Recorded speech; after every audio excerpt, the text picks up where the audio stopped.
11 ముక్కలు చేసి పండగ చేసుకోండి. మా అందరికి చాలా చాలా చాలా హ్యాపీగా ఉన్న కళ్యాణ్ గారిని ఈ సక్సెస్ లో చూడడం అనమాట. బేసిక్ గా చాలా మంది 1 సంవత్సరం లేకపోతే 2 సంవత్సరాలు కష్టపడి ఇంకా మేము ఇంతకంటే కష్టపడలేమని చెప్పి వెనక్కి వెళ్ళిపోతుంటారు. పవన్ కళ్యాణ్ గారు లాంటి వ్యక్తి ఒక సక్సెస్ ను చూడడానికి 10 సంవత్సరాలు కష్టపడ్డాడు. కాబట్టి కష్టపడే వాళ్ళందరికీ ఆ విధంగా ఇన్స్పిరేషన్.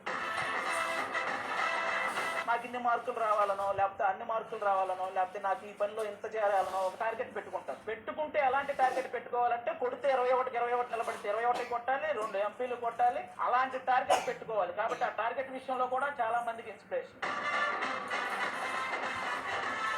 ఏదో చిన్న అవమానం జరిగినా కూడా ఏడుస్తూ వెళ్ళిపోవడం ఇలాంటివి చేస్తారు. ఎన్ని అవమానాలు పడ్డా ఏడవటం కాదు ఎదగటం నేర్చుకోవాలని కూడా చూపించాడు. ఆ విషయంలో కూడా ఆయన్ని ఇన్స్పిరేషన్ గా తీసుకోవాలి.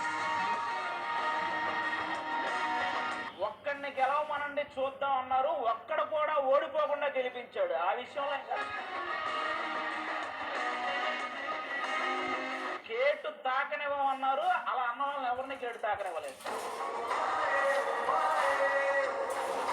ఆది గారు మీ మనసుకి చాలా దగ్గరైన వ్యక్తి, రెస్పెక్ట్ఫుల్ గా కానీ, లవ్ తో కానీ, ఎఫెక్షన్ తో కానీ, హోల్ హార్టెడ్ గా ఈ బర్త్డే విషెస్ ఆయనకి మీ తరఫు. Many more happy returns of the day Pawan Kalyan గారు. మీరు జనరల్ గా ఇంకెలాంటి పుట్టినరోజులు ఇంతే సక్సెస్ఫుల్ గా ఎవ్రీ 5 years ఒకసారి ఇంతే సక్సెస్ఫుల్ గా జరుపుకోవాలని మనస్ఫూర్తిగా